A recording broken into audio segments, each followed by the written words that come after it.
Salam BUMDes sukses. Kembali dengan aplikasi Aku BUMDes. Kali ini kita akan mencoba menjelaskan tentang neraca di kegiatan perdagangan ya. Jadi nanti kita dalam aplikasi kita ini kita bisa melakukan penjurnalan, jurnal. Kemudian dari jurnal itu akan menghasilkan neraca. Juga dari transaksi yaitu penjualan atau pembelian yang nanti otomatis akan terbentuk juga neracanya. Kita masuk ke halaman perdagangan. Kemudian tentunya kalau mau berdagang itu kita sudah punya pelanggan. Kita setting dulu ya di pelanggan. Nah ini kita sudah setting. Kemudian ada suppliernya ketika kita beli barang itu produk. Kemudian kita set juga di daftar stok. Nah kita nanti bikin daftar stok. Nah kita caranya bikin barang gimana ya. Yang penting nanti kalau di perdagangan itu ada pelanggan, ada data pelanggan, ada data supplier. Nah kemudian gunanya apa? Misalnya kalau pelanggan ini punya piutang, punya hutang gitu akan tercatat juga di supplier kita. Ya. Kita punya hutang ke supplier juga ada catatannya. Nah sebelum kita memulainya kita tentunya harus punya uang dulu ya, harus punya modal. Nah punya modal kita akan coba masukkan modalnya.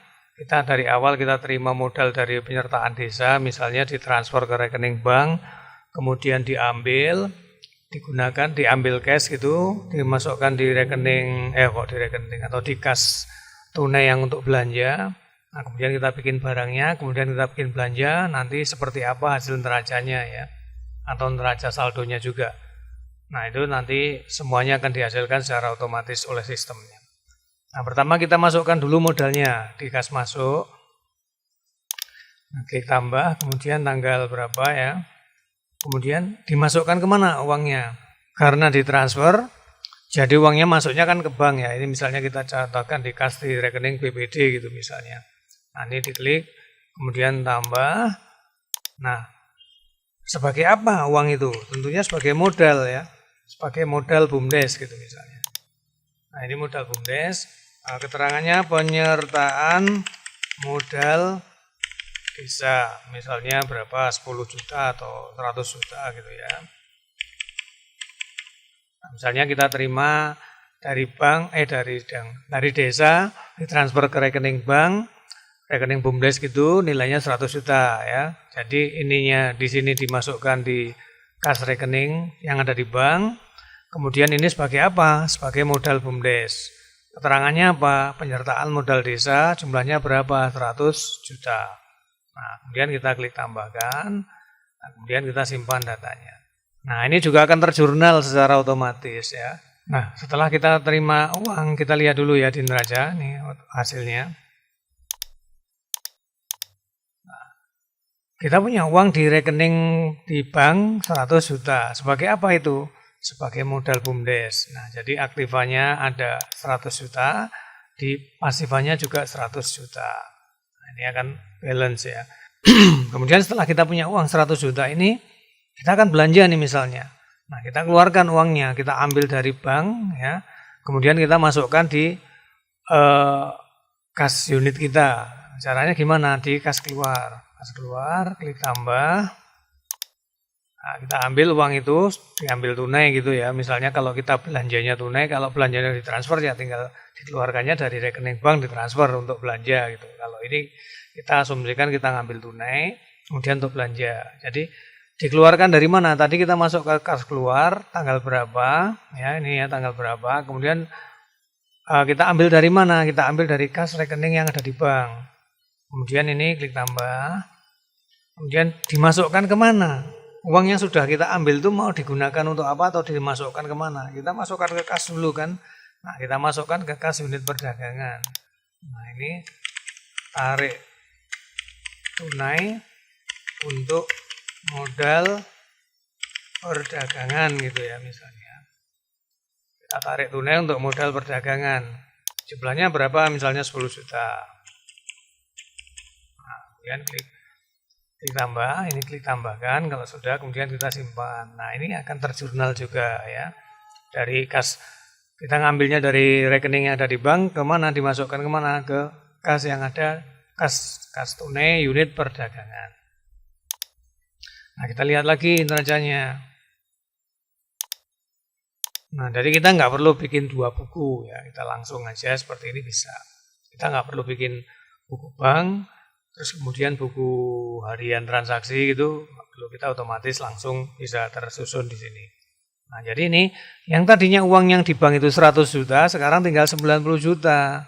Nah, yang 10 juta diambil nih jadi uang tunai yang ada di kas unit perdagangan. Totalnya tetap di 100 juta ya. 90 juta di bank, 10 juta tunai. Ya, kita tetap aktifannya 100 juta. Modal kita juga tetap nih. Nah, karena kita nggak mengurangi modalnya. Modal berkurang kalau kita mengalami kerugian dan akan bertambah jika kita memperoleh pendapatan dari hasil usaha kita. Tuh ya. Nah, ini neracanya sudah terbentuk. Jadi ini keluar dari bank masuk ke kas tunai, jumlahnya akan tetap sama 100 juta. Nah, ini juga bisa dicetak. Nah, seperti ini ya hasilnya, hasil neracanya. Oke. Nah, kemudian kita sekarang akan membahas transaksi di neraca perdagangan ya. Neraca perdagangan itu nanti kita belanja, melakukan pembelian, kemudian melakukan penjualan. Nanti akan terbentuk seperti apa di neracanya. Nah, kita bikin setelah kita punya pelanggan, kemudian kita punya supplier. Ini ya. Nah, kemudian kita bikin daftar stok. Nah, ini kita belum punya barang nih. Kemudian klik tambah. Nah, kode barangnya apa? Misalnya BR001. Misalnya nama barangnya apa? Misalnya barang contoh gitu ya. Satuannya apa? Satuannya misalnya piece atau apalah ya. Nah, data pemasok ini dibutuhkan. Kemudian kita klik. Kalau kita belum bikin tadi kita nggak bisa di sini, artinya harus kita siapkan dulu ya. Nah, kode pemasoknya kita cari. Nah, ini kita sudah bikin satu suppliernya gitu misalnya. Kalau nanti bikin ya kodenya dikasih, namanya suppliernya siapa, namanya ini nama salesnya atau nama kontaknya, ini alamatnya dan nomor teleponnya. Maksudnya kita mudah menghubungi ini karena untuk contoh kita strip-strip itu aja. Nah, kalau ini settling akun ini gunanya apa? Gunanya akun persediaan ini nanti masuknya kemana? Terus nanti kalau dijual masuk kemana? Terus kas penjualannya di mana gitu ya? Maksudnya uang itu masuk kemana? Ini udah kita setting di sini. Di apa namanya? Di settling akun ini nggak perlu dirubah-rubah. Nah, kemudian kecuali nanti kita bikin akun-akun baru, ini perlu diganti, disesuaikan ya. Kalau ini sudah kita sesuaikan. Nah, kemudian kalau sudah kita simpan. Nah, ini kita sudah punya barang contoh, stoknya masih kosong. Setelah kita bikin nama daftar barang, kita bikin di penyesuaian stok, menu selanjutnya ya. Di penyesuaian stok ini kita menambahkan harga sama stok. Kalau ada, kalau enggak ya dikosongi kan stoknya, kita belum punya stoknya. Nah, ini tanggal 27, klik tambah. Nah, ini barang contoh, oke. Nah, ini kan masih nol semua nih. Nah, kemudian kita klik 2 kali, klik kiri 2 kali untuk untuk mengedit ya. Klik, double klik gitu ya. Nah, kemudian stok awal kita masih kosong, nggak punya stok. Harga pokoknya misalnya berapa? Harga pokoknya 10.000. Kemudian harga jualnya misalnya 15.000 ya. Nah, ini kemudian kita save row, kemudian kita reload. Nah, ini harga pokoknya 10.000, harga jualnya 15.000, kemudian kita simpan. Nah, ini ya, kita punya harga pokok, harga jual, kita masih kosong. Jumlahnya stok barangnya, barang masuknya belum ada, keluar belum ada, jumlahnya juga belum ada. Kemudian langkah selanjutnya apa? Kita melakukan belanja, pembelian. Nah, kita melakukan pembelian. Karena tadi kita sudah punya uang 10 juta ya, yang ada di kas tunainya. Kemudian kita melakukan belanja, pembelian, kemudian klik tambah. Kapan kita belanjanya? Tanggal 27 juga nih misalnya. Nah, ini kalau misalnya kita belanja dikasih faktur, nota, kita bisa catat di sini. Nah, misalnya nota gitu aja ya. Kemudian nota pembeliannya gitu kita bisa catat, nota dari penjualnya kita catat. Kalau nggak ada nomornya ya dikasih kita sendiri nota tanggal berapa misalnya gitu ya. Nah, kemudian kode suppliernya siapa? Suppliernya ini misalnya kita bikin. Nah, ini udah keisi semua. Kemudian klik tambah. Tadi kita beli barang apa? Barang contoh ini misalnya. Klik OK. Nah, harga yang keluar di sini adalah harga pokok ya. Nah, nanti kalau kita melakukan penjualan yang keluar adalah harga jual. Nah, ini harga pokoknya. Kita beli berapa? Misalnya kita beli 100 piece. Nah, kita beli 100, kemudian klik save row, kemudian reload. Nah, akan muncul di sini tagihannya. Kalau ada potongan ditulis, kalau nggak ada tulis 0. Nah, misalnya kita nggak punya potongan ya, nggak dapat potongan dari penjualnya. Nah, kemudian kita klik aja sini, diisi aja 0, kemudian ini diklik aja di luar, nanti kan akan muncul gini. Kita bayar berapa? Kita bayar tunai ya, asumsikan tunai. Nah, kita bayar tunai, kemudian kita simpan. Nah, ini sudah ya. Nah, kita bisa cek nanti misalnya di penyesuaian stok atau di daftar stok. Nah, sekarang kita punya stok 100 nih. Nah, 100 barang ya, barang masuk ada 100. Kemudian kalau di daftar stok mau dicek juga kita sekarang punya stok nih 100 ya kan. Nah, kita lihat neracanya.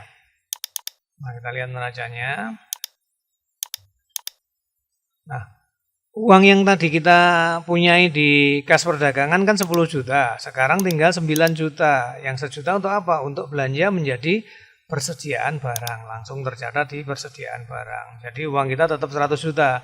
1 juta persediaan barang, ditambah 90 yang ada di bank, ditambah 9 juta yang tunai. Gitu ya. Totalnya tetap 100 juta. Jadi hanya berputar di aktiva.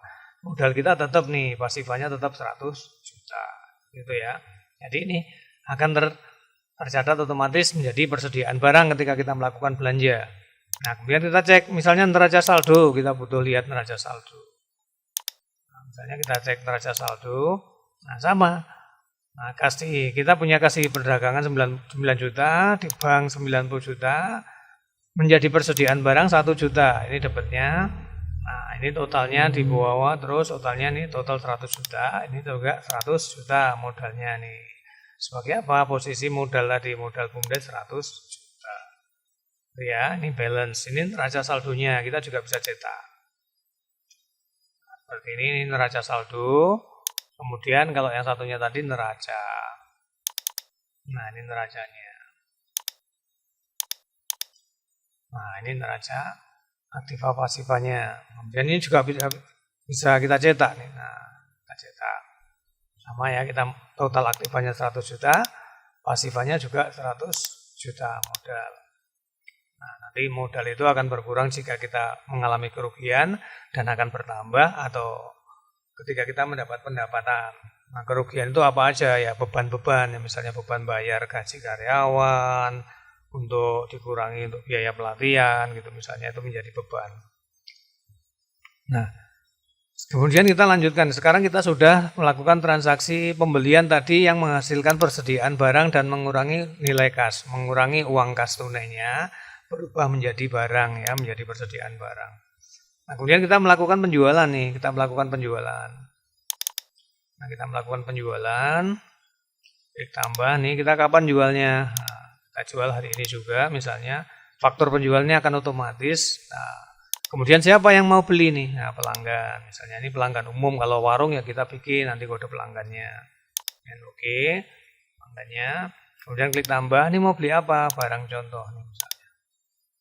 Nah, belinya berapa? Misalnya belinya 10 ya, ini diklik 2 kali, ya, klik kiri 2 kali, belinya 10 piece. Nah, kemudian kita save row, kemudian kita reload. Akan muncul di sini. Ada potongan nggak? Misalnya nggak ada potongan ya 0. Kalau ada potongan 1000 tulis 1000. Kalau ada persen tulis persen gitu ya. Nah, ini anggap aja nggak ada potongan. Jadi dia belanja 150.000. Bayarnya berapa? Bayar tunai 150.000. Nah, seperti ini ya. Kemudian kita simpan. Nah, ini kita simpan. Ini kita bisa cetak nota nih. Nah, kita bisa cetak nota belanjanya. Barang contoh 10 piece, harganya 15.000. Total belanjanya 150.000 gitu ya. Kalau dia membutuhkan nota misalnya, ini bisa cetak notanya. Nah, kemudian setelah kita melakukan transaksi penjualan, nah kita cek sekarang di neracanya. Nah, ini neraca perdagangannya seperti apa? Nah, ini ya. Sekarang di kas kita punya uang tadi 9.150.000. Dari orang belanja tadi 150.000. Awalnya kita tinggal 9 juta, berarti 9 juta ditambah 150.000 berarti menjadi 9.150.000 gitu ya. Nah, kemudian persediaan barangnya karena tadi kita dikeluarkan 10, nah 10.000 kali 10 berarti sekarang persediaan kita otomatis sudah terpotong, tinggal 900.000 ya. Yang 100 masuk ke sini ditambah laba 50.000. Jadi 100-nya itu modal barangnya keluar, modalnya kembali, ditambah laba 50.000 ya, seperti ini masuk ke kas tunai kita. Nah, sekarang aktiva kita menjadi 100 juta 50 ribu. 50 ribu itu diperoleh dari mana? Dari laba berjalan, dari laba penjualan tadi gitu ya. Jadi otomatis labanya masuk ke kas, kemudian persediaan barangnya terpotong sejumlah yang dikeluarkan gitu ya. Uangnya kembali kemana? Kembali ke kas. Nah, ini kalau kita cek di neracanya gini, kemudian ini kita cetak. Nah, seperti ini ya. Kemudian juga laba rugi. Nah, laba rugi kita lihat selama 1 bulan ini. Ya, karena kita melakukan transaksi. Nah, ini akan muncul nih pendapatan perdagangan 150.000. Nah, kita punya pendapatan perdagangan 150.000. Tadi orang belanja, dipotong harga pokok pembeliannya, HP-nya 100.000. Jadi dipotong 100.000, kita punya laba kotor 50.000. Padi kita ya, laba kita 50.000. Nah, karena kita nggak ada pengeluaran, maka kita punya laba berjalan 50.000. Nah, yang penting laporannya seperti itu, laporan neraca dan laporan laba rugi itu sebenarnya sudah cukup. Ini kita cetak. Nah, ini kita bisa print. Nah, laporan laba rugi itu berdasarkan waktu, bisa 1 bulan, 3 bulan, atau 1 tahun sekaligus ya. Nah, demikian ya. Aplikasi kita sangatlah praktis, mudah digunakan. Semoga bisa membantu rekan-rekan BUMDes dan bermanfaat. Salam BUMDes sukses.